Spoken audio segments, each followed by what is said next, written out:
Leopard जिसको बोलते हैं वो हो गया, या जो पहले यहाँ पे आपने सुना होगा यहाँ पे पहले टाइगर भी रहता था जिसको बाघ बोलते थे, लेकिन अब ये पूरे जनपद में एक भी बाघ नहीं है। लेपर्ड तो फिर भी है, जहाँ पे पेड़ों का घनत्व तो बहुत ज़्यादा है वहाँ पे अभी भी है, लेकिन क्या हो रहा है कि धीरे धीरे उनकी संख्या कम होती जा रही है। जब उनकी संख्या कम हो जाएगी तो जो, और आप लोग ने, जैसे आप लोग जानते होंगे फूड चेन के बारे में आप लोग जानते हैं, नहीं जानते। देखिए फूड चेन ये होता है कि मतलब एक जानवर दूसरे जानवर से जुड़ा होता है, तो जब एक जानवर खत्म हो जाएगा तो दूसरा जानवर भी खत्म हो जाएगा। तो इसी तरह क्या होगा कि सृष्टि का विनाश हो जाएगा। तो हम लोग को ये चाहिए कि हम लोग अपने पेड़ों की रक्षा करें, जो भी हमारे वाइल्ड लाइफ है उसको हम लोग बचाएं।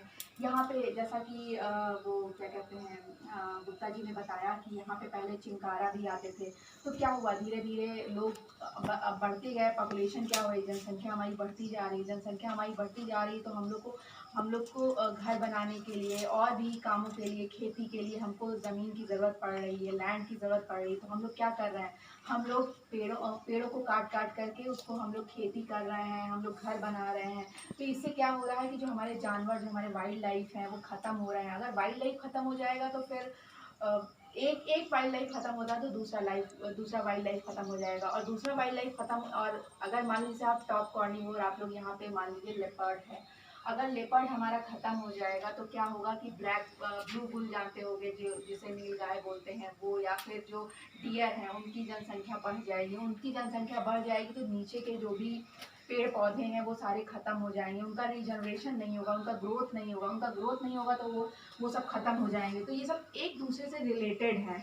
तो हम लोग को ये मतलब आप लोग, जैसे आप लोग को हम बता रहे हैं, तो आप लोग अपने घर वालों को ये चीज़ें आप लोग बताइएगा कि पेड़ पौधे हमारे लिए कितना इम्पोर्टेंट है। वाइल्ड लाइफ, एक छोटा जानवर, इसे शायद खाद्य श्रृंखला बोलते हैं, ठीक है। तो अगर एक जानवर, छोटा सा भी जानवर हम खत्म कर देंगे तो उससे रिलेटेड दूसरा जानवर ऑटोमेटिकली खत्म हो जाएगा। जब वो खत्म हो जाएगा तो फिर हम लोग भी सस्टेन नहीं कर पाएंगे। तो एक सस्टेनेबिलिटी लाने के लिए हम लोग को अपने में है 150 करोड़ साल पुराने, ये पूरे भारत में केवल यही है और कहीं नहीं है। पूरे भारत में केवल यहाँ पे है, विश्व में 4 जगहों पे है। इसके अलावा अमेरिका में है, मैक्सिको में है, बहामास में है, गैबन में है और ऑस्ट्रेलिया में है। इसके अलावा और विश्व में कहीं नहीं है, और भारत में एकमात्र यही है। इतना पुराना फॉसिल जीवाश्म जो बचा हुआ है। तो चलिए सब लोग को जीवाश्म दिखाते हैं फिर, ठीक है। अपने अपने विषयों के विद्वान सभी शिक्षक बंधु और वन विभाग के समस्त कर्मचारीगण, मैडम लोग,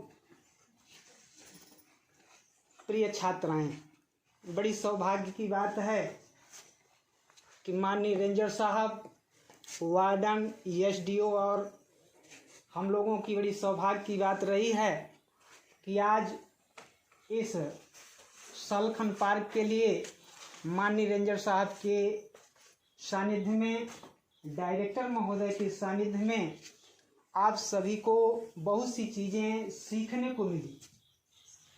आज मानो पृथ्वी पर समस्त जीव जंतुओं को, जो भी पृथ्वी पर पाए जाते हैं, मानव सभी वस्तुओं को ये समझता है कि सारी वस्तुएं हमारे उपयोग के लिए ही हैं। लेकिन हर वस्तुओं का अपने अपने स्थान पर महत्व है। चाहे जो भी पशु एवं पक्षियाँ हों, पेड़ पौधे हों, मानव इतना स्वार्थी हो गया है कि आज आप देखिए बड़े बड़े पर्वतों को तोड़ डाल रहा है, सड़कें निकाल डाल रहा है, फैक्ट्रियां बना दे रहा है, पेड़ पौधों को खत्म करता चला जा रहा है। आज मानव का जो समस्त जीव जंतुओं का जो वातावरण है, पर्यावरण बिगड़ता जा रहा है। यदि मानव इसी प्रकार पर्यावरण को बिगाड़ता रहा तो मानव का जीवन भी एक दिन संकटमय हो जाएगा। कहा गया है, धरा के नज़ारे तुम्हारे लिए, धरा के नज़ारे तुम्हारे लिए, गगन चांद तारे तुम्हारे लिए। प्रकृति को कभी दाव पर न लगाना, प्रकृति को कभी दाव पर न लगाना, समय के इशारे तुम्हारे लिए, समय के इशारे तुम्हारे लिए। आज हम सभी पेड़ पौधों को अपने उपयोग के लिए खत्म करते जा रहे हैं। आज तमाम प्रकार की जीव जंतु हैं, पशु पक्षियाँ हैं, विलुप्त होते चले जा रहे हैं।